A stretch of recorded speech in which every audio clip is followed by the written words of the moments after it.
अस्सलाम वालेकुम स्टूडेंट्स। मुझे उम्मीद है कि आप खैरियत से होंगे, अच्छे से बायोलॉजी पढ़ रहे होंगे। जी स्टूडेंट्स, मेरा नाम डॉक्टर फातिमा है और मैं एक MBBS डॉक्टर हूँ। मैं आपको word to word learning biology में खुशामदीद कहती हूँ। जी स्टूडेंट्स, अब हम स्वेलविंग एंड पेरिस्टालसिस स्टार्ट करते हैं। अच्छा, अब ना खाना हमने डाइजेस्ट करवाना है, लेकिन खाने को डाइजेस्ट करने से पहले दो प्रोसेस होंगे, स्वेलिंग और पेरिस्टालसिस। ठीक है, डाइजेशन क्या होती है? बड़े मॉलिक्यूल को छोटे मॉलिक्यूल में तोड़ना। ठीक है, ये डाइजेशन का प्रोसेस होता है। तो वो कहता है खाने के डाइजेशन के अंदर ये दो प्रोसेस आते हैं जिनको स्वेलविंग और पेरिस्टालसिस कहते हैं। स्वेलविंग क्या है? स्वेलिंग खाने निगलने को कहते हैं, खाना निगल लेना। ठीक है, ये स्वेलविंग है उर्दू में, लेकिन ये उर्दू में कहने को तो एक बड़ा सादा सा प्रोसेस है, लेकिन आप अभी बायोलॉजी में पढ़ेंगे क्या क्या स्टेप्स इन्वॉल्व होते हैं। स्वेलविंग में वो कहते हैं खाना निगलने में following action take place. Following actions हो रहे होते हैं। कौन कौन से? सबसे पहले क्या होता है? टंग का रोल आ जाता है। टंग ने क्या करना है? जब आप खाना निगल रहे हो ना, तो आपने देखना है अपनी टंग की मूवमेंट को आपने नोट करना है कि आपकी टंग कैसे मूव कर रही होती है। आपकी ज़ुबान कभी आगे की तरफ जा रही है, कभी ऊपर की तरफ जा रही है, कभी पीछे की तरफ जा रही है। ये आपने नोट करना है खाना खाते वक्त। ठीक है, तो टंग जो होती है वो अपवर्ड जा रही है ऊपर की तरफ, और बैक पीछे की तरफ जा रही है against the roof of mouth. ये मैंने आपको बताया था, ये माउथ है। ठीक है, ये माउथ की रूफ होती है और ये माउथ का फ्लोर होता है। तो against the roof of mouth कभी ज़ुबान ऊपर जा रही है, कभी ज़ुबान पीछे की तरफ जा रही है। मकसद क्या है इस ज़ुबान का, इस तरह की मूवमेंट का? ताकि जो बोलस बना है, जो आपका खाने का नवाला बना है, उसको बैक ऑफ माउथ के पीछे पहुंचाया जाए। ज़ुबान का ये मकसद होता है, इसलिए ज़ुबान कभी ऊपर जा रही है, कभी पीछे जा रही है। ठीक हो गया, पहला स्टेप ये हो गया। दूसरा स्टेप क्या होता है? देखें, जब आप खाना खा रहे होते हैं ना, ये आपकी टंग है। मैं आपको बोर्ड पे समझाती हूँ, बोर्ड पे ज़्यादा अच्छा आपको क्लियरली समझ आ जाएगा।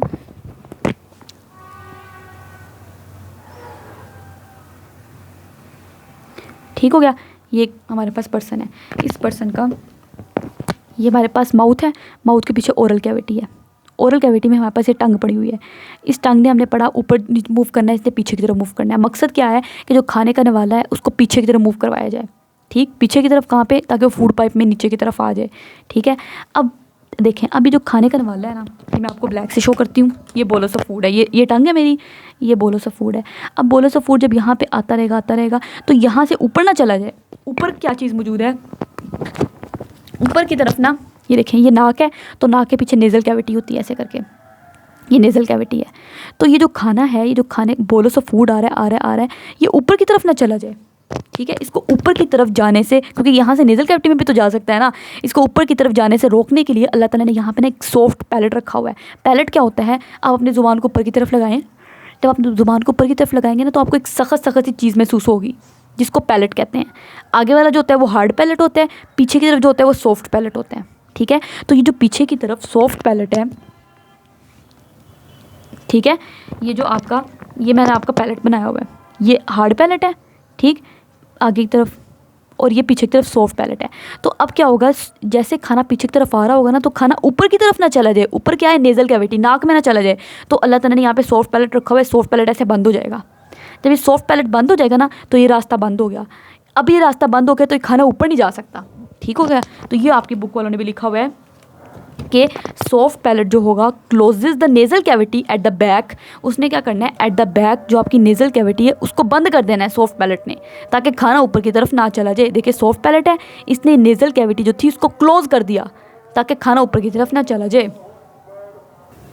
जी स्टूडेंट्स, अब हमने क्या किया कि हमने जो आपका बोलस ऑफ फूड था उसको, जो ऊपर हमारी कैविटी थी, नेज़ल कैविटी, उसके अंदर जाने से हमने रोक दिया। ठीक, अब मसला ये है कि जो बोलस ऑफ फूड है, ठीक है, इसको जब ये इधर से इधर जाने की कोशिश कर रहा था, तो यहाँ पे सॉफ्ट पैलेट था, वो क्लोज़ हो गया, और क्लोज़ होकर उसने इसको यहाँ पे जाने से रोक दिया। अब इसके लिए एक ही चारा है कि नीचे की तरफ आएगा। अभी नीचे की तरफ आ रहा है, लेकिन नीचे की तरफ भी हमारे पास, आपको पता है, दो आगे पाइप्स हैं, एक विंड पाइप है, एक फूड पाइप है। ऐसे ही है ना, यहाँ पे आपको पता है ओरल कैविटी के पीछे फेरेंक्स होता है, गला। फेरेंक्स में कॉमन पैसेज है, फूड एंड एयर, हवा भी आती है यहाँ की, और यहाँ की हवा और यहाँ का फूड दोनों फेरेंक्स में आता है। फेरेंक्स के बाद हमारे पास रास्ते अलग अलग हो जाते हैं।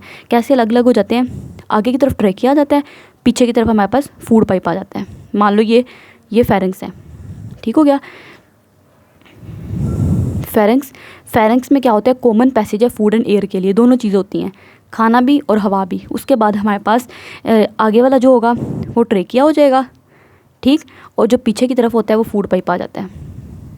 अच्छा, अब क्या होता है, ये जो बोलस ऑफ फूड है, ठीक है, ये फेरेंक्स में आ गया, लेकिन मसला ये है फेरेंक्स से आगे यहाँ भी जा सकता है, यहाँ भी जा सकता है। हमने तो इस बोलस ऑफ फूड को यहाँ पे लेके आना है, फूड पाइप के अंदर, यहाँ पे नहीं लेके आना ट्रेकिया के अंदर। क्यों? क्योंकि विंड पाइप के अंदर सिर्फ हवा को जाना चाहिए, ठीक। क्योंकि अगर ये इधर आ गया ना, यहाँ पे आ गया, तो इससे तो हवा की एंट्री को ब्लॉक कर देना है। अब खुद ही सोचिए, अगर यहाँ पे आके अटक गया तो क्या हवा अंदर जा सकती है? नहीं जा सकती। जब हवा अंदर नहीं जाएगी, हवा के अंदर ऑक्सीजन थी, ऑक्सीजन अंदर नहीं जाएगी तो आपकी बॉडी को ऑक्सीजन नहीं मिलेगी, आपकी तो फ़ौरन डेथ हो जाएगी, ठीक है। इसलिए वो कहते हैं खाना खाने के दौरान आपको बातें वगैरह नहीं करनी चाहिए। क्यों? क्योंकि बातें करते हैं ना तो उसकी वजह से, अभी मैं आपको बताऊंगी आगे, एक मैकेनिज़्म होता है वो सही तरीके से नहीं हो पाता, जिसकी वजह से ये जो फूड पार्टिकल बोलस है ये यहाँ से ट्रेकिया के अंदर आके घुस जाता है और ट्रेकिया के अंदर आके विंड पाइप को ब्लॉक कर देता है, जिसकी वजह से पेशेंट की बाज़ इवन सांस लेने में मसला पेश आना शुरू हो जाता है, ठीक है ना। तो इसलिए, ठीक है, तो इसलिए हमारे पास ज़रूरी है कि जो बोलस है वो यहाँ से सिर्फ यहीं पे आए, यहाँ पे ना आए, ठीक है। तो इसकी इधर एंट्री को प्रिवेंट करना है। उसके लिए क्या होता है, अल्लाह ताला ने एक बहुत अच्छा मैकेनिज़्म रखा हुआ है। आप देखें, अपनी गर्दन पे हाथ रखें, जब आपने थूक निकले, ये मैं आपको एक एक्टिविटी देती हूँ, थूक निकले, जब आप थूक निकलेंगे ना तो आप गर्दन पे हाथ रखें तो आपको महसूस होगा कोई चीज़ ऊपर की तरफ आ रही है। देखें, आप हाथ रख के देखें तो आपको महसूस होगा कोई चीज़ ऊपर की तरफ आ रही है। वो चीज़ ऊपर की तरफ क्या आ रही है? क्योंकि ड्यूरिंग स्वेलविंग क्या होता है, एक मैकेनिज़्म होता है। अच्छा, ये मैंने आपको बताया था, ये पूरा विंड पाइप है, ट्रेकिया जिसको कहते हैं। ये जो ट्रेकिया होता है ना, इसके टॉप पे, ये जो ट्रेकिया के टॉप पे हमारे पास लैरिंक्स होता है। ट्रेकिया का जो अपर पार्ट होता है ना, इसको लैरिंक्स कहते हैं। मैं आपको अलग से यहाँ पे बना के दिखाऊँ, अगर ये ट्रेकिया है, ठीक है, ट्रेकिया का जो अपर पार्ट होता है ना, ये इतना पार्ट, इसको लैरिंक्स कहते हैं, ठीक। ये जो लैरिंक्स होता है ना, ये लैरिंक्स है, और ये जो पूरा ट्रेकिया है ना, जो इसकी ऊपर की तरफ ओपनिंग होती है ना, इसको ग्लोटिस कहते हैं, ठीक है। ये ओपनिंग है, ये ट्रेकिया की ओपनिंग है। मान लो जिस तरह कोई भी ट्यूब लाइक स्ट्रक्चर है, ठीक है, तो ऐसे करके कोई भी अगर ट्यूब लाइक स्ट्रक्चर होगा तो इसकी ओपनिंग तो होगी ना, तो जो ट्रेकिया की ओपनिंग है ना वो ग्लोटिस है, ठीक हो गया। और जो ऊपर वाला पार्ट होता है ट्रेकिया का, इधर से लेके मान लो इतना पार्ट, वो उसको लैरिंक्स कहते हैं, ठीक। अब वो कहते हैं जब आपने थूक निकली ना, मैंने आपको बताया कोई चीज़ ऊपर की तरफ आने की कोशिश करती है, ऊपर की तरफ क्या चीज़ आती है? लैरिंक्स ऊपर की तरफ आता है। ये जो ट्रेकिया है, ट्रेकिया का जो अपर पार्ट है, जिसको मैंने लैरिंक्स का नाम दिया, ठीक है, ये लैरिंक्स ऊपर की तरफ मूव करता है। जब लैरिंक्स ऊपर की तरफ मूव करेगा तो मैंने बताया ट्रेकिया की जो ओपनिंग है उसको ग्लोटिस कहते हैं। लैरिंक्स ऊपर की तरफ जा रहा है तो ग्लोटिस भी ऊपर की तरफ जा रहा है, सही है ना। तो जब ग्लोटिस ऊपर की तरफ जाएगा ना, तो यहाँ पे अल्लाह ताला ने एक छोटू सा फ्लैप रखा हुआ है, उसको एपिग्लोटिस कहते हैं। नाम से आपको पता लग रहा है एपिग्लोटिस, ठीक। एपिग्लोटिस क्या है? एक छोटा सा फ्लैप है कार्टिलेज का। एपी मीन्स ऊपर, ग्लोटिस मीन ग्लोटिस। ये ग्लोटिस का ढकना है, इसने ऊपर की तरफ आना है, आके ग्लोटिस को बंद कर देना है, ठीक है। यहाँ पे ऐसे करके छोटा सा ढकना पड़ा हुआ है। जैसे ही आप कोई खाना निकलेंगे तो आप कोई चीज़ ऊपर की तरफ जाती है। वो क्या चीज़ ऊपर की तरफ जाती है? लैरिंक्स, जो कि टॉप ऑफ कार्टिलेज है। कार्टिलेज का जो टॉप पार्ट होता है ना, लैरिंक्स, वो ऊपर की तरफ मूव करता है। जब ये ऊपर की तरफ मूव करेगा तो ये थोड़ी, खुद ही सोचें, जब ये ऐसे करके है, ऐसे करके है, जब ये थोड़ा सा ऊपर की तरफ जाएगा, पहले ऐसे था, ठीक, अभी थोड़ा ऊपर की तरफ जा रहा है। जब ऊपर की तरफ जाएगा तो इसका जो टॉप पार्ट है, ये जो ढकना है, इस ढकने को कवर करने के लिए ना ऊपर एक छोटू सा, ये जो ऊपर इसकी ओपनिंग है, इस ओपनिंग को मान लो ग्लोटिस है, ये मान लो ट्रेकिया ही है, ठीक है, ये ट्रेकिया है। तो ये पहले ऐसे था, अब मैंने कोई चीज़ निकली तो इसने ऊपर की तरफ जाना है। जब ऊपर की तरफ जाएगा तो ये इसकी ओपनिंग है, जिसको ग्लोटिस कह रहे हैं। तो इस ग्लोटिस को कवर करने के लिए ऊपर से एक ढकना गिर जाएगा, जिसको एपिग्लोटिस कहते हैं। यहाँ पे एक ढकना मौजूद है, एपिग्लोटिस। तो ये अब ये भी जगह बंद हो गई। जब ये भी रास्ता बंद हो गया, एपिग्लोटिस ने ये वाला रास्ता भी बंद कर दिया, तो अब यही रास्ता खुला है। तो वो जो बोलस ऑफ फूड है जो यहाँ पे मौजूद है, वो अब सिर्फ यहीं पे आ सकेगा, इस फूड पाइप के अंदर ही आ पाएगा, जो कि इसोफेगस है। तो देखिए कितना अच्छा, कितना खूबसूरत मैकेनिज्म है। वही आपकी बुक में लिखा हुआ है कि वो जो लैरिंक्स है, लैरिंक्स कार्टिलेज, मैंने आपको क्या था, लैरिंक्स क्या होती है? Around the top of trachea, trachea की टॉप पे लैरिंक्स कार्टिलेज मौजूद होती है। देखिए मैंने कहा था, ये अगर लैरिंग कार्टिलेज है तो इसकी टॉप पे लैरिंक्स है। लैरिंक्स भी एक कार्टिलेज है, ट्रेकिया भी सारा कार्टिलेज का बना हुआ है। कार्टिलेज क्या होती है? आपने दो चीज़ें पढ़ी हुई है 9th क्लास में, कार्टिलेज और बोन। कार्टिलेज जो होती है ना, आप अपनी ये कान पे हाथ लगाएं तो आपको नरम नरम चीज़ महसूस होगी। ये हड्डी तो नहीं है, बोन तो नहीं है, तो ये कार्टिलेज है, ठीक है। इसी तरीके से इसी तरह का कार्टिलेज मौजूद होता है around the top of trachea, trachea की टॉप पे, ठीक है। इस पुल्ड अप, बड़ी ऊपर की तरफ जा रहा है जब आप कोई खाना निकल रहे हो। मकसद क्या है? ताकि वो जो ग्लोटिस है, ग्लोटिस क्या है? ट्रेकिया का ढकना है। मैंने आपको बताया ये अगर ट्रेकिया है तो इसका जो ढकना है, ये इसका ढकना समझ लो, ठीक है। ये नहीं समझो, अंदर से एक खाली जगह है, ये अंदर से बंद नहीं, अंदर से खुला हुआ है, ठीक है। तो ये इसका ग्लोटिस है। तो जो ग्लोटिस है, जो ओपनिंग ऑफ ट्रेकिया होती है, ठीक है, इस मकसद क्या है कि इसको lies under the back of the tongue, इसको ऊपर की तरफ लाया जाए, ठीक है। ये देखें, जब ये ऐसा करके ऊपर की तरफ जाएगा, पहले ऐसे था, अब इसने ऊपर की तरफ ऐसे करके जाना है। जब ये ऊपर की तरफ जाएगा तो ये टंग है ना, तो under the back of tongue, ये टंग के पीछे आ गया है। जब ये टंग के पीछे आ जाएगा ना, अब ऊपर से एपिग्लोटिस गिरेगा। उस एपिग्लोटिस में गिर के ये जो ग्लोटिस है इसका ढकना है, ये ऊपर की तरफ इसकी ओपनिंग है, इसको क्लोज़ कर देना है। ठीक हो गया। क्लोज़ कर देंगे तो हमारे पास ये वाला रास्ता भी बंद हो गया। अब हमारे पास सिर्फ एक ये वाला रास्ता खुला हुआ है। ठीक हो गया। तो वही वो कह रहा है कि अब क्या होगा, एपिग्लोटिस क्या है, एक फ्लैप ऑफ कार्टिलेज है, ये भी कार्टिलेज से मिलकर बना होता है। Help to prevent the food, इसने फूड को प्रिवेंट करना है, बचाना है कि फूड ग्लोटिस में ना एंटर कर जाए।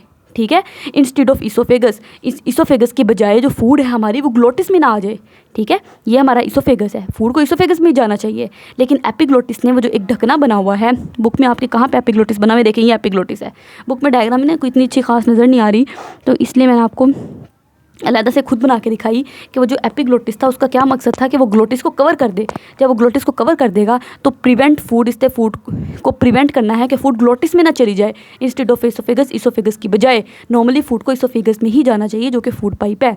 अच्छा, अब वो कहते हैं कि स्वेलिंग, इसमें कोई मुश्किल नहीं है। स्वेलिंग में क्या हुआ, सबसे पहले टंग का काम है, टंग ने अपवर्ड और बैकवर्ड मूव करना है, बस मकसद क्या है कि खाने को पीछे पहुंचाया जाए। दूसरा सॉफ्ट पैलेट, सॉफ्ट पैलेट ने क्या करना है, वो जो खाना है उसको ऊपर नेजल कैविटी में जाने से रोकना है।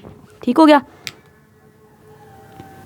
जी स्टूडेंट्स। दूसरा क्या था, सॉफ्ट पैलेट। ये सॉफ्ट पैलेट का काम था कि इधर बंद कर देना इस रास्ते को, ताकि वो जो खाना है वो नेजल कैविटी में ना चला जाए। दूसरा काम। तीसरा काम, जब आपने स्वेलविंग की, आपकी बुक में ही लिखा हुआ है, ठीक है।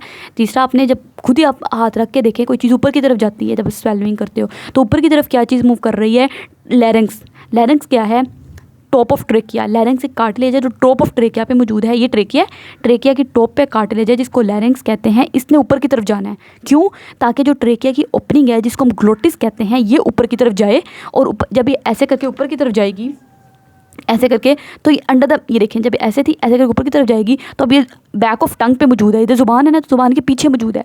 पीछे मौजूद होने का क्या मकसद है, ताकि अब एपिग्लोटिस गिरे, वो फ्लैप ऑफ कार्टिलेज, और वो घिर के इस ओपनिंग को बंद कर दे। अब जब ये ओपनिंग बंद हो जाएगी तो ये रास्ता भी बंद हो गया। अब जब ये रास्ता भी बंद हो गया तो खाने के लिए कोई रास्ता बचा नहीं, तो खाने के लिए एक ही चाह रहा है कि वो फूड पाइप में जाए, तो उसने फूड पाइप में चले जाना है। ये उन्होंने स्वेलविंग का मैकेनिज्म बताया हुआ है। देखिए कितना खूबसूरत मैकेनिज्म है, ठीक है। बिगिनिंग, वो कहता है स्वेलविंग एक्शन की क्या होती है, वॉलंटरी। मतलब शुरू में जब आप स्वेलविंग कर रहे हो तो आपकी मर्ज़ी है, आप अपनी मर्ज़ी से कर रहे हो। मतलब मेरी मर्ज़ी, मैं खाने को आगे ना लेके जाऊँ, बाहर निकाल लूँ, ऐसे ही होता है ना। लेकिन एक बार फूड आपकी बैक ऑफ माउथ के पीछे पहुंच जाए ना, एक बार food, swallowing becomes an automatic और इनवॉलंटरी एक्शन। अब ये ऑटोमेटिक या इनवॉलंटरी एक्शन है। इनवॉलंटरी वो होता है जो आपके कंट्रोल में नहीं है, वॉलंटरी जो आपके कंट्रोल में है, ठीक है। फूड अब जो होगी is forced into and down the oesophagus by the peristalsis. अब वो जो खाना है अब वो फूड पाइप में आ गया है। जब वो फूड पाइप में आ जाएगा तो फूड पाइप से अब उसको आगे भेजा जाएगा। अब वो आगे कैसे जाएगा, पेरिस्टाल्सिस। पेरिस्टाल्सिस क्या है, अब हम इसको डिटेल में पढ़ लेते हैं। पेरिस्टाल्सिस भी बहुत मज़े का मैकेनिज्म होता है। अच्छा, वो कहता है एलिमेंट्री कैनाल जो होती है has layers of muscles in its wall. अच्छा, मैंने आपको बताया था जो एलिमेंट्री कैनाल की वॉल होती है ना जी स्टूडेंट्स, जब मैं आपको पढ़ा रही थी तो मैंने आपको बताया था कि जो एलिमेंट्री कैनाल की वॉल है ना, ये ऐसे नहीं होती। मतलब ये जो आपको फूड पाइप पूरा नज़र आ रहा है ऐसे करके, फूड पाइप के बाद ऐसे करके आपको स्टमक नज़र आ रहा है, ठीक है। तो जो एलिमेंट्री कैनाल की वॉल होती है, ये वॉल, दीवार, ठीक है, ये वॉल ऐसे नहीं होती। इस वॉल के अंदर की कई लेयर्स होती हैं। पहली अंदर वाली लेयर म्यूकस मेम्ब्रेन थी, आपके बुक में लिखा हुआ था, बुक में आपके लिखा था ना, it is lined internally by the mucus membrane. अंदर की तरफ जो होती है म्यूकस मेम्ब्रेन होती है, जिसको म्यूकोसा भी कहते हैं। ये एपिथेलियल सेल में मुश्तमिल है, ठीक। उसके बाद आपके कनेक्टिव टिश्यू की लेयर आ जाती है। कनेक्टिव टिश्यू का मकसद क्या है, स्पोर्ट पॉइंट करना। फिर आपकी ना एक लेयर आ जाती है मस्कुलैरिस लेयर, ये जो मसल से मिलके बनी हुई है। अब इसमें ना दो तरह के मसल होते हैं, सर्कुलर, लॉन्गिट्यूडिनल, ठीक हो गया। सर्कुलर मसल है और लॉन्गिट्यूडनल मसल है। अब ये जो ये वाली जो लेयर है ना, अब ये अब एक्शन में आएगी, इसने अपना काम करना है। अच्छा, अब ये जो हमारे पास इसोफेगस है, फूड पाइप है ना, इसके अंदर ये वाली जो लेयर होती है मस्कुलैरिस की लेयर, मसल्स की लेयर बड़ी मोटी होती है। इसने सारा काम करना होता है। क्या काम करना है, देखिए मैंने आपने खाना खाया, ये आपका बोलस ऑफ फूड है। अच्छा, अब यहाँ पे बोलस ऑफ फूड आ गया ना, तो बोलस ऑफ फूड के पीछे क्या होगा, जो मैंने आपको बताया था, जो मस्कुलैरिस लेयर है इसके अंदर दो मसल्स हैं। कौन कौन से, एक सर्कुलर मसल्स हैं, ठीक है, और एक लॉन्गिट्यूडनल, एक तो चलता क्यों नहीं है, लॉन्गिट्यूडनल लेयर ऑफ मसल्स हैं। दो मसल्स हैं, ठीक है, सर्कुलर और लॉन्गिट्यूडनल, ठीक। अब ये बोलस ऑफ फूड जो होगा ना उसके पीछे की तरफ जो होगा ना वो सर्कुलर मसल कॉन्ट्रैक्ट करेंगे, ये वाले सर्कुलर मसल, और बोलस ऑफ फूड के आगे लॉन्गिट्यूडिनल मसल कॉन्ट्रैक्ट करेंगे, ये वाले। ठीक हो गया। देखें आपकी बुक में भी यही डायग्राम बहुत अच्छे से उन्होंने बनाई हुई है, ये देखें। वो कह रहे हैं बोलस ऑफ फूड है, बोलस ऑफ फूड के पीछे देखें सर्कुलर मसल कॉन्ट्रैक्ट कर रहे हैं। ठीक है, सर्कुलर मसल ने कॉन्ट्रैक्ट करके क्या किया, उस जगह को, इसोफेगस के उस पार्ट को, फूड पाइप के उस, ये सारा उन्होंने ना फूड पाइप आपको दिखाया हुआ है, ये सारा इसोफेगस है, ये यही वाला इसोफेगस, यही वाला फूड पाइप उन्होंने दिखाया हुआ है। ठीक है, उसके वो जो बोलस ऑफ फूड जहाँ पे मौजूद है उसके पीछे वाले जो मसल्स हैं, पीछे सर्कुलर मसल कॉन्ट्रैक्ट करेंगे, कॉन्ट्रैक्ट करके उन्होंने उस जगह को नैरो कर देना है, तंग कर देना है। फूड पाइप वहाँ से नैरो हो गया, ताकि क्यों, ताकि बोलस ऑफ फूड पीछे ना जा सके, क्योंकि हमें तो उसे आगे मूव करवाना है ना, हम चाहते हैं खाना आगे की तरफ मूव करता रहे। ठीक, और आगे की तरफ क्या है, जहाँ पे बोलस ऑफ फूड आ गया उसके आगे की तरफ लॉन्गिट्यूडिनल मसल कॉन्ट्रैक्ट करेंगे, पीछे की तरफ सर्कुलर मसल, आगे की तरफ लॉन्गिट्यूडिनल मसल, ये लॉन्गिट्यूडिनल मसल है, ये कॉन्ट्रैक्ट करेंगे। इन्होंने कॉन्ट्रैक्ट करके क्या करना है कि वो जो आगे वाला रास्ता है उसको वाइड कर देना है। ठीक है, ये देख, इन्होंने इसोफेगस की फूड पाइप की वाइटनिंग करवा देनी है। देखिए यहाँ से जगह वाइडन हो गई है, वाइडन मतलब खुली हो गई है, खुली हो गई क्यों, ताकि फूड वो जो बोलस है वो आगे की तरफ आए, आगे की तरफ जगह खुली होगी तो वो आगे की तरफ आएगा ना। अगर ये पीछे की तरफ जाना भी चाहे नहीं जा सकता, क्योंकि पीछे सर्कुलर मसल कॉन्ट्रैक्ट किए में उन्होंने वो रास्ता बंद किया हुआ है। ठीक हो गया, तो ये मजबूरन खाने को आगे आना पड़ेगा। इसी तरीके से अब क्या होगा, जब ये बोलस ऑफ फूड इधर आ जाएगा तो इसके पीछे वाले सर्कुलर मसल कॉन्ट्रैक्ट कर जाएंगे, कॉन्ट्रैक्ट करके वो रास्ता तंग कर देंगे ताकि पीछे ना जाए, और आगे लॉन्गिट्यूडिनल मसल कॉन्ट्रैक्ट करेंगे ताकि आगे वाली जो जगह, आगे वाला जो फूड पाइप है वो वाइडन हो जाए। जब वो वाइडन हो जाएगा, खुला हो जाएगा, तो ये आगे की तरफ जा पाएगा। ठीक है, क्योंकि चीज़ वहीं पे जाती है ना जहाँ पे उसे खुला रास्ता नज़र आ रहा हो, तो ये आगे तरफ चली जाएगी। इसी तरीके से ये जो मसल्स की कॉन्ट्रैक्शन हो रही है ना, कभी सर्कुलर मसल कॉन्ट्रैक्ट करें, लॉन्गिट्यूडिनल मसल कॉन्ट्रैक्ट करें, सर्कुलर मसल कॉन्ट्रैक्ट करें, लॉन्गिट्यूडिनल मसल कॉन्ट्रैक्ट करें, तो ये मसल कॉन्ट्रैक्ट करें, रिलैक्स करें, कॉन्ट्रैक्ट करें, रिलैक्स करें, तो ये जो सारी वेव ऑफ, ये जो मसल्स की कॉन्ट्रैक्शन की वेव है ना, सारी कॉन्ट्रैक्शन ही चल रही है। Circular muscle contract, longitudinal muscle contract, फिर बोलस ऑफ फूड के पीछे circular muscle contract, longitudinal muscle contract, तो ये जो वेव ऑफ कॉन्ट्रैक्शन है ना, कॉन्ट्रैक्शन की वेव, इसको पेरिस्टालसिस कहते हैं। यही काम करके खाने को आगे आगे लाती है, खाना खुद नहीं होता कि आगे आता रहे, ऐसा नहीं होता। ये यहाँ पे क्या होगा, वही मसल्स कॉन्ट्रैक्ट करेंगे, ऐसे ऐसे करके खाने को आगे तरफ धक्का मार के बेचते रहेंगे। इस तरह खाना सारा आपकी इसमें मूव कर रहा होता है। बाज़ औक़ात आप देखते हैं आपकी कॉन्स्टिपेशन हो जाती है, कब्ज़ हो जाती है, तो वो कब्ज़ में यही होता है ना, बाज़ों का वैसे तो उसकी कई टाइप्स होती हैं, कई वजूहात होती हैं, लेकिन एक वजह ये भी होती है कि जो वेव ऑफ कॉन्ट्रैक्शन है वो सही नहीं आ रही होती। ठीक है, जब वो सही नहीं आ रही होती तो खाना वहीं पर रुक जाता है, खाना सही आगे नहीं जा रहा होता। ठीक है, अच्छा वैसे तो कॉन्स्टिपेशन आगे हम डिटेल में पढ़ेंगे, उसकी और भी कई वजूहात होती हैं। अब वो कहते हैं कि देखें हम इसको बुक से पढ़ लेते हैं। वही वो कह रहा है कि एलिमेंट्री कैनाल जो होती है, layer of muscles in its wall, उसकी वॉल में मसल्स की लेयर होती है। बिल्कुल मैंने आपको बताया, ये देखें फूड पाइप जो है एलिमेंट्री कैनाल है, इसकी वॉल में मसल्स की लेयर है, मसल्स की लेयर है ना, जिसमें सर्कुलर मसल भी है, लॉन्गिट्यूडिनल मसल भी है। मकसद क्या है उनका, पुशेस द इंजेस्टेड फूड, जो आपने खाना इंजेस्ट किया उनको आगे तरफ धक्का मार के भेजना। अच्छा होता क्या है, एक सर्कुलर मसल की कॉन्ट्रैक्शन, सर्कुलर मसल कॉन्ट्रैक्ट करेंगे just behind the bolus, bolus के पीछे क्या होगा, सर्कुलर मसल कॉन्ट्रैक्ट करेंगे, पुशेस द फूड फॉरवर्ड, और वो धक्का मार के खाने को आगे की तरफ भेजेंगे इनटू द नेक्स्ट रीजन। ठीक है, जब ये लॉन्गिट्यूडिनल मसल कॉन्ट्रैक्ट करेंगे, ठीक है, आगे की तरफ क्या होगा, लॉन्गिट्यूडिनल मसल कॉन्ट्रैक्ट करेंगे एंड इसोफेगस बिकम वाइड, और जब लॉन्गिट्यूडिनल मसल कॉन्ट्रैक्ट करते हैं तो इसोफेगस वाइड हो जाता है। देखिए लॉन्गिट्यूडिनल मसल कॉन्ट्रैक्ट करें, इसोफेगस वाइड हुआ है, खुला हुआ है।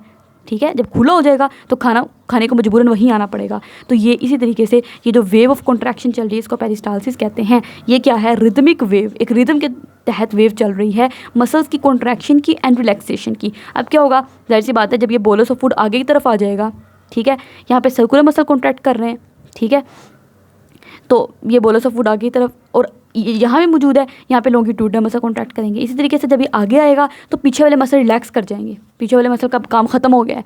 जब ये आगे आएगा तो फिर बोलस ऑफ फूड के पीछे वाला मसल भी कॉन्ट्रैक्ट करेगा जो सर्कुलर होगा, और आगे वाला लॉन्गिट्यूडिनल मसल कॉन्ट्रैक्ट करेगा। फिर जब ये आगे की तरफ आ जाएगा, इधर आ जाएगा, तो ये वाले मसल रिलैक्स कर जाएंगे। ठीक हो गया, तो इस तरीके से ये एक वेव है कॉन्ट्रैक्शन और रिलैक्सेशन ऑफ मसल्स की। वो मसल्स जो एलिमेंट्री कैनाल की वॉल में थे, दैट कॉजेज द फूड, जिन्होंने खाने को मूव करवाया, जो वजह बन रहे होते हैं कि खाना एलिमेंट्री कैनाल में से आगे मूव कर पाए। तो वेव ऑफ पेरिस्टालसिस की वजह से खाना आगे की तरफ मूव करता है। तो इस तरीके से हमने पढ़ लिया। पहले आप क्या करते हो, जैसी बात है, सोचें आप खाने को आपने निगला, पहले मुंह में रखा, फिर खाने को हमने निगला, तो वो जो निगला स्वेलविंग की, उसमें सारा मैकेनिज्म इन्वॉल्व था जो मैंने आपको पढ़ाया। फिर अब खाना आपके फूड पाइप में चला गया, फूड पाइप से आगे जा रहा है, कैसे जा रहा है भाई, वो पेरिस्टालसिस से जा रहा है। ठीक हो गया। अब जो खाना है ना, अब खाने की डाइजेशन के बारे में हम पढ़ेंगे, ठीक है। डाइजेशन खाने की ओरल कैविटी में कैसे होती है, डाइजेशन का क्या मतलब है, बड़े मॉलिक्यूल को छोटे मॉलिक्यूल में तोड़ना, यही है ना। तो अब हम देखते हैं कि ओरल कैविटी में मतलब जब खाना हमारे मुंह के अंदर मौजूद है, ठीक है।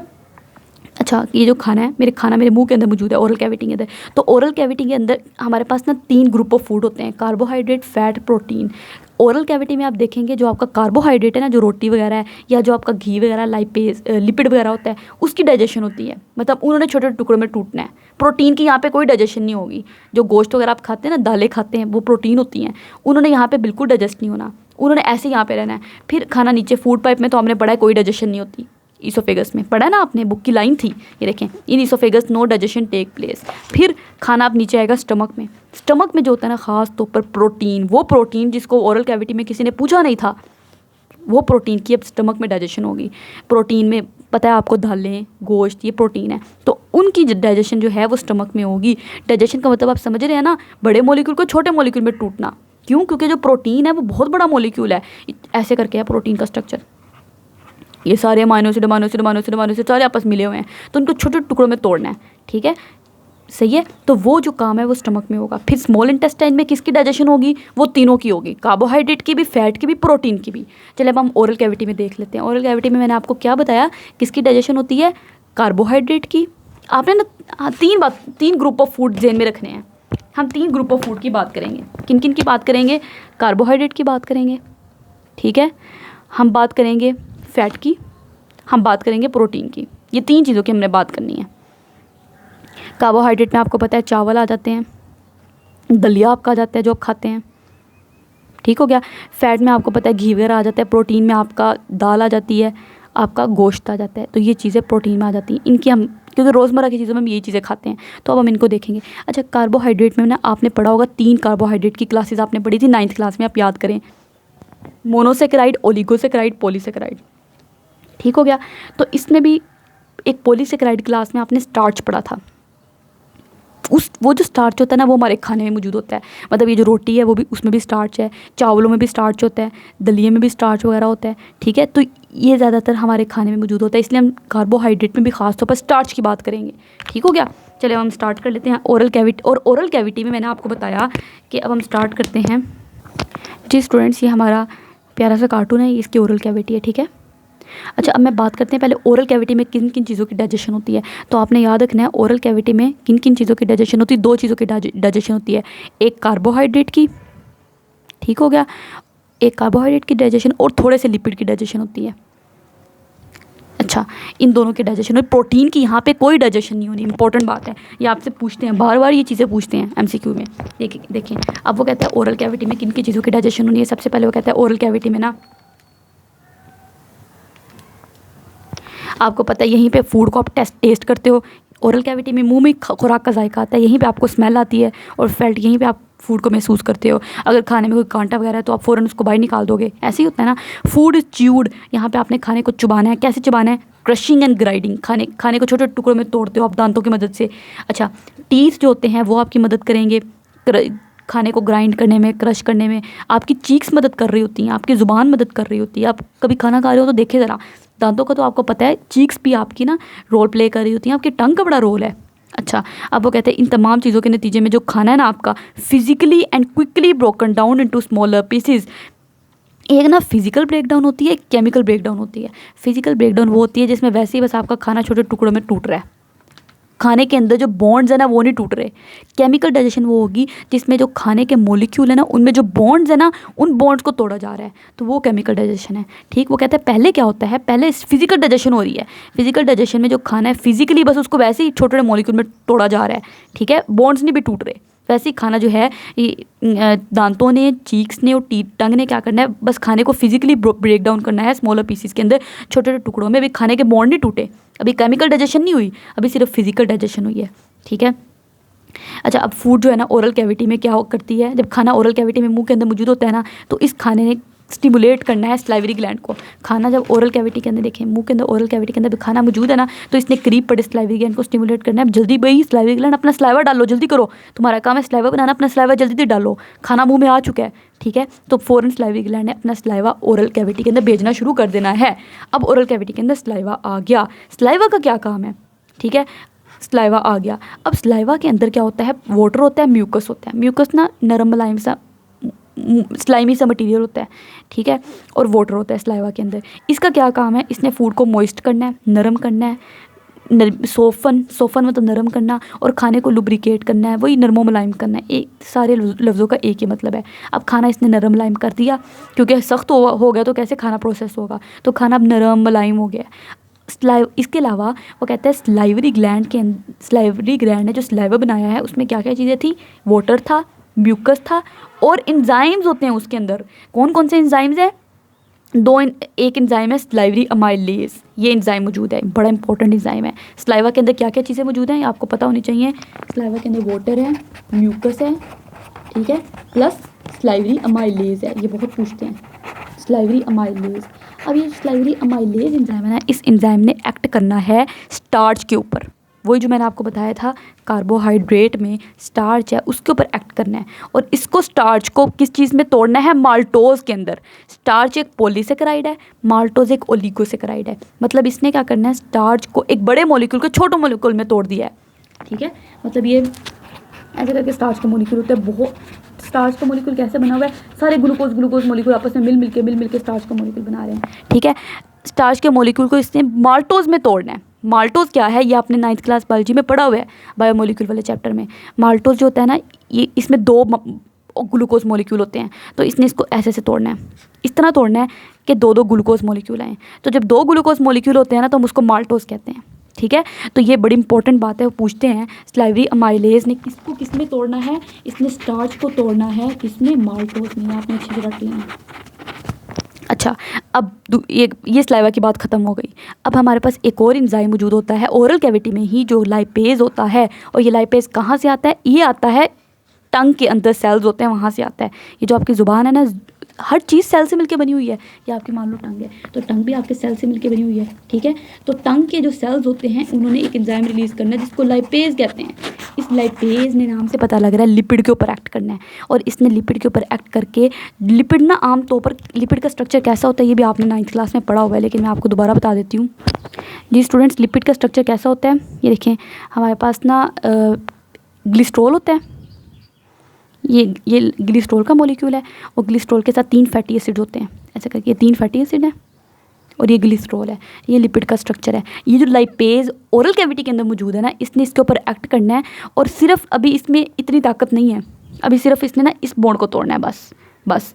और इस बॉन्ड को तोड़ के, ठीक है, ऐसे कर देना है, ये इस फैटी एसिड को बस अलग कर देना है। यानी कि इसने क्या किया, इसने ट्राइग्लिसराइड को डाइग्लिसराइड में कन्वर्ट कर दिया है। डाइग्लिसराइड क्या होता है, डाइमीन्स 2 ग्लिसराइड फैटी एसिड। यानी कि इसने एक ऐसे मॉलिक्यूल में इसको तोड़ दिया जिसमें अब 2 फैटी एसिड थे, पहले 3 थे अब 2 हैं, ठीक है। बस ये 2 बॉन्ड नहीं तोड़ पाया, बस इसने एक ही बॉन्ड तोड़ा है लाइपेज ने। कौन सा लाइपेज, जो टंग के सेल्स ने रिलीज़ किया था। उसने क्या करना है, ट्राइग्लिसराइड को तोड़ना है किसमें, डाइग्लिसराइड में तोड़ना है, और एक फ्री फैटी एसिड में तोड़ देना है। सही हो गया। उसके बाद वो कहते हैं बस ये कम ओरल कैविटी में होना है। ओरल कैविटी में मैंने आपको क्या कहा था, किस किस की डाइजेशन होनी है, कार्बोहाइड्रेट की, लिपिड की। कार्बोहाइड्रेट में स्टार्च की हो गई है, स्टार्च को माल्टोज में तोड़ दिया गया है। लिपिड में लिपिड ने एक्ट किया, लाइपेज रिलीज़ हुआ था, उसने लिपिड में ट्राइग्लिसराइड के ऊपर एक्ट करके उसको डाइग्लिसराइड में कन्वर्ट किया था, याद है आपको। ये ओरल कैविटी में काम हुआ है। फूड अब जो खाना है उसको ज़ुबान ने कन्वर्ट कर देना है किसमें, बोलस में। बोलस गोल गोल बन जाता है ना, जो जिसको खाने का नवाला कहते हैं, ये बोलस है। बोलस कैसा है, छोटू सा है, स्लिपरी है, बड़ा स्फेरिकल गोल गोल सा है, गोल गोल से होता है ना, स्फेरिकल होता है, तो ये बोलस है। अब ये जो बोलस है ना, इसको हम स्वेलो करेंगे। स्वेलोइंग का प्रोसेस सारा आपने पढ़ लिया कैसे स्वेलो होगा, और फिर वो इसोफेगस में चला जाएगा थ्रू द फेरिंग्स के ज़रिए से। जाहिर सी बात है, पहले जो बोलस है फेरिंग्स में जाएगा, गले में जाएगा, गले से फिर आगे फूड पाइप इसोफेगस में चला जाएगा। तो इस तरह ओरल कैविटी के अंदर 2 चीज़ों की डाइजेशन हुई, किस किस की, कार्बोहाइड्रेट की और लिपिड की, बस, ठीक। अच्छा, अब हम स्टमक के अंदर बात करते हैं। आपको पता है ओरल कैविटी की हमने बात कर ली, ठीक। और फूड पाइप के अंदर किसी चीज़ की डाइजेशन होनी नहीं है। अब स्टमक के अंदर बात कर लेते हैं, स्टमक में किस किस चीज़ की डाइजेशन होनी है। स्टमक में सिर्फ प्रोटीन की डाइजेशन होनी है, देख लेते हैं। वो कहते हैं अब क्या होगा, पेरिस्टाल्टिक रिफ्लेक्स, जैसे ही पेरिस्टाल्टिक वेव नीचे आएगी ना तो स्टमक का जो कार्डिक स्फिंक्टर होता है ना, पहले वाला स्फिंक्टर, वो खुल जाएगा। देखें क्यों, क्योंकि उस खाना को भाई, ये देखें यहाँ पे जैसे खाना आया, पेरिस्टाल्टिक वेव आई, खाने को लेकर आई, ये बोलो सो फूड है वो आ रहा है, तो फ़ौरन ये जो कार्डिक स्फिंक्टर है इसने खुल जाना भाई, खुलो खुलो, खाना आ गया, इस खाने को फ़ौरन अंदर भेजा जाएगा। खाना स्टमक में आ चुका है, ठीक। अब स्टमक में खाना आ गया, अच्छा कार्डिक स्फिंक्टर खुल गया to allow food in the stomach, जाके ताकि खाना स्टमक में आ जाए। अब खाना स्टमक में आ चुके, अब क्या होगा, स्टमक के अंदर ना गैस्ट्रिक जूस है रिलीज़ होगा। गैस्ट्रिक जूस कहाँ से रिलीज़ होगा, the food in the stomach, खाना जब स्टमक में आ जाता है ना तो स्टमक के अंदर अल्लाह ताला ने छोटे छोटे गैस्ट्रिक ग्लैंड बनाए हुए हैं। ये बड़े प्यारे प्यारे गैस्ट्रिक ग्लैंड होते हैं। कैसे होते हैं, इनका स्ट्रक्चर मैं आपको बना के दिखाती हूँ जी स्टूडेंट। ये जो है ना गैस्ट्रिक ग्लैंड का स्ट्रक्चर है, स्टमक के अंदर गैस्ट्रिक ग्लैंड इस तरह बेतहाशा मौजूद है। मतलब आप तो कहते होंगे स्टमक ऐसा होता है ना, ऐसे करके, तो ये स्टमक की जो वॉल होती है ना, इसके अंदर ऐसे करके ग्लैंड पड़े हुए हैं। ये सारे ऐसे, ये मैंने ग्लैंड आपको बहुत बड़ा करके दिखाया है, लेकिन स्टमक के वॉल के अंदर ये मौजूद होता है, ठीक है। इसको मैंने जूम करके दिखाया ताकि आपको समझ आ जाए एक गैस्ट्रिक ग्लैंड कैसा होता है। ये गैस्ट्रिक ग्लैंड जो होता है ना, इसने जो चीज़ क्रिएट करनी होती है ना, उसको कहते हैं गैस्ट्रिक जूस, ठीक है, गैस्ट्रिक जूस। अब गैस्ट्रिक जूस के अंदर क्या क्या आ जाता है, ये जो हमारे पास ऊपर सेल्स है ना, क्योंकि सारी चीज़ बॉडी के अंदर सेल से मिलकर बनी हुई है, तो ये भी सेल है। ये जो सेल्स है ना, इन सेल्स ने म्यूकस क्रिएट करना होता है, ठीक है, इन सेल्स ने म्यूकस क्रिएट करना है। ये पूरा गैस्ट्रिक ग्लैंड का एक स्ट्रक्चर है, ठीक। और ये वाले जो सेल्स है ना, इन सेल्स ने रिलीज़ करना होता है HCl, ठीक हो गया। और ये वाले जो सेल्स है ना, इन सेल्स ने रिलीज़ करना होता है, इन सेल्स के नाम है आपकी बुक में नहीं लिखे हुए हैं, लेकिन मैं आपको बता दूं, इन सेल्स को ऑक्जेंटिक या पेराइटल सेल कहते हैं जिन्होंने HCl रिलीज़ करना है। इन सेल को चीफ सेल कहते हैं जिन्होंने क्या रिलीज़ करना है, पेप्सिनोजन, ठीक हो गया। अब ये जो तीनों चीज़ें रिलीज़ हो रही है ना, म्यूकस, HCl, पेप्सिनोजन, इन तीनों को मिला के गैस्ट्रिक जूस कहते हैं, ठीक। अब म्यूकस का क्या काम होता है, ये म्यूकस है, म्यूकस ने क्या करना होता है, जो आपका स्टमक होता है ना, मैं आपको यहाँ पे अब स्टमक बना के दिखा देती हूँ। ये देखें जी स्टूडेंट, ये आपका स्टमक है, ठीक है। अभी जो स्टमक होता है ना, स्टमक की वॉल, स्टमक के अंदर HCl रिलीज़ होगा। इसके अलावा मैंने अभी आपको दिखाया पेप्सिनोजन रिलीज़ होगा, ठीक। ये जो पेप्सिनोजन है ना,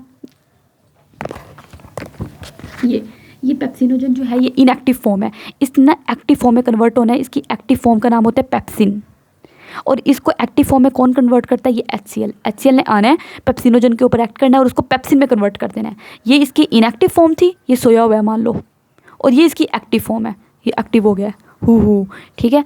तो अब ये जो है ना, एक्टिव फॉर्म ने क्या करना है, प्रोटीन को डाइजेस्ट करना है। अब मसला ये है, जो स्टमक की वॉल है ना, ये भी सारी सेल से मिलकर बनी हुई है, सारे सेल हैं, सेल के अंदर भी प्रोटीन होती है। तो अल्लाह ताला ने क्या किया कि ये जो पेप्सिन है, क्योंकि इसने देखना बस कोई भी प्रोटीन है, इसने उस प्रोटीन को डाइजेस्ट करना शुरू कर देना है, बेशक वो अपनी प्रोटीन है या बाई वाली प्रोटीन है जो हमने बाई से खाई है। तो इस तरह तो क्या होता कि ये जो पेप्सिन है, इसने हमारे स्टमक की वॉल के अंदर जो स्टमक सेल्स हैं, उन सेल्स के अंदर भी प्रोटीन है, आपने पढ़ा हुआ है, सेल में ब्रेन में प्रोटीन होती है, सेल प्रोटीन से मिलकर बना हुआ है, ठीक है। ये आपने पढ़ा होगा 9th क्लास में सेल की कॉम्पोजिशन में कि सेल के अंदर प्रोटीन कितनी होती है, कार्बोहाइड्रेट कितना होता है। तो उस प्रोटीन को तो पेप्सिन ने क्या करना था, उस सेल को डिस्ट्रॉय करना शुरू कर देना था। तो अल्लाह ताला ने इसलिए यहाँ पे एक ना म्यूकस की लेयर बना दी। यहाँ पे खूबसूरत सी म्यूकस की लेयर ऐसे करके स्टमक के अंदर मौजूद होती है, ऐसे मोटी सी। इस म्यूकस की लेयर ने क्या करना है, पूरी स्टमक को प्रोटेक्ट करना है, किस चीज़ से, कि वो जो पेप्सिन है वो स्टमक के जो सेल्स है ना उनको डाइजेस्ट ना करे, उनके अंदर जो प्रोटीन है। तो इसलिए सारी पेप्सिन म्यूकस की लेयर जो है ना मोटी मोटी स्टमक के अंदर मौजूद होती है। और वो म्यूकस कहाँ से आएगा, वो म्यूकस ये सेल्स बनाएंगे, ये जो सेल्स होते हैं इन्होंने म्यूकस रिलीज़ करना होता है। तो देख लें आपकी बुक में क्या ये बात लिखी हुई है, वो कहता है कि म्यूकस जो होती है, ये देखें, पहले वो कह रहा है कि स्टमक ने क्या करना है, गैस्ट्रिक ग्लैंड है स्टमक के अंदर जिन्होंने गैस्ट्रिक जूस रिलीज़ करना है। ये गैस्ट्रिक ग्लैंड है, इसने गैस्ट्रिक जूस बनाया है। गैस्ट्रिक जूस के अंदर क्या क्या आ जाता है, म्यूकस आ जाता है, HCl, पेप्सिन, HCl और पेप्सिन आ जाता है, पेप्सिनोजन पेप्सिन में कन्वर्ट होता है, ठीक है। और रेनिन आ जाता है, बच्चों के अंदर खासतौर पर रेनिन होता है, ठीक है, बड़ों के अंदर इतना ज़्यादा नहीं होता। अच्छा, अब म्यूकस जो है ना, म्यूकस के बारे में पहले बात कर लेते हैं। म्यूकस जो है इसने एक कोटिंग ओवर द स्टमक की कोटिंग बनानी है, वही बात जो मैंने अभी आपको समझाई। मकसद क्या है, ताकि स्टमक की वॉल को डाइजेस्ट करने से बचाया जाए बाय द एंजाइम पेप्सिन। जो पेप्सिन एंजाइम है, जो अपना ही हमारा एंजाइम है, वो स्टमक की वॉल के अंदर जो सेल्स हैं, उन सेल्स के अंदर भी प्रोटीन है, उनको ना खा जाए। तो इसलिए अल्लाह ताला ने स्टमक की वॉल में, ये स्टमक है, स्टमक की वॉल जो है उसमें सारी म्यूकस की कोटिंग कर दी है। उसको प्रोटेक्ट करने के लिए, समझ आ गई। दूसरा HCl, HCl का क्या काम होता है, HCl के ये वाले काम है, बड़ा इंपॉर्टेंट क्वेश्चन पूछा जाता है HCl के फंक्शन।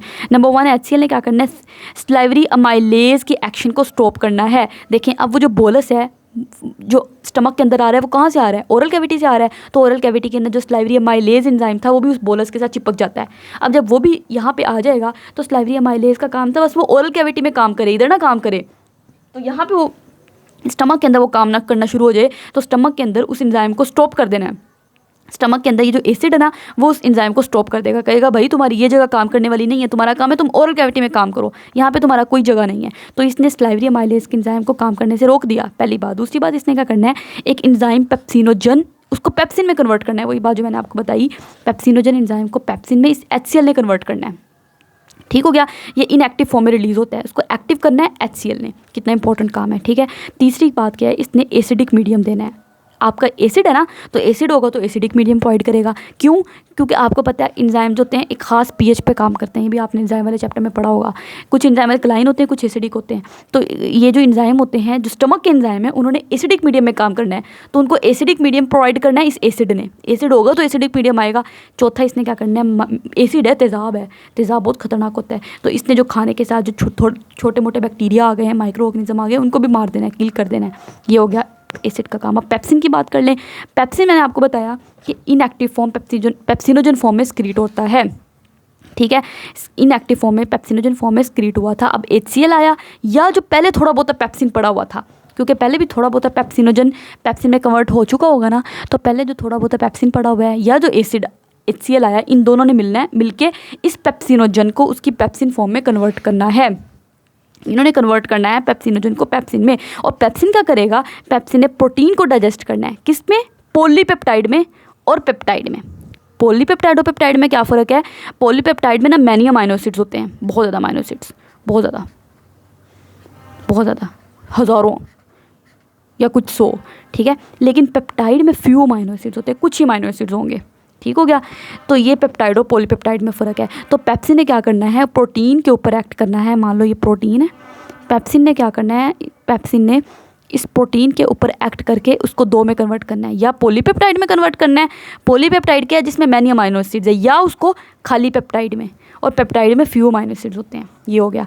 अब रेनिन बच गया। रेनिन मैंने आपको बताया खासतौर पर इन्फेंट्स वो बच्चे होते हैं जो पहले साल में होते हैं, पहले साल कोई 1 2 4 5 6 7 8 9 महीने के, ये बच्चे इन्फेंट्स होते हैं, फर्स्ट ईयर ऑफ लाइफ में जो होते हैं। ठीक है, उनके अंदर खासतौर पर आपको पता है उन्होंने दूध ही पीना होता है, तो उनके दूध के अंदर जो खासतौर पर एक प्रोटीन होती है, मिल्क प्रोटीन, उसको डाइजेस्ट करना है इस रेनिन ने। ठीक हो गया। और अब क्या होगा, ये सारी चीज़ें स्टमक के अंदर रिलीज़ हो गई। अब स्टमक की वॉल के अंदर भी पेरिस्टालसिस होगी। पेरिस्टालसिस की वजह से क्या होगा, ऐसे ऐसे खाना, जैसे ग्राइंडर नहीं होता आपके घर, उसमें आप जब खाना कोई चीज़ डाल देते तो ग्राइंड हो जाती है अच्छे से, उसका जूस बन जाता है। इस स्टमक की वॉल ने ऐसे कॉन्ट्रैक्ट कर करके उस खाने को by the churning action of the stomach wall, stomach food जो है ना अब एक सूपी मिक्सचर में कन्वर्ट हो जाएगी। एक सूप लाइक मिक्सचर था जिसको कायम कहेंगे। स्टमक के अंदर जो खाना है वो कायम में कन्वर्ट हो चुका है, बिल्कुल खाने का जूस बन चुका है। ठीक है, अब ये जो कायम है ना, ये जब एक ख़ास डिग्री ऑफ एसिडिटी में पहुंच जाएगा, जब इसमें एक जितनी एसिडिटी होनी चाहिए उतनी आ जाएगी इस कायम के अंदर, फिर क्या होगा,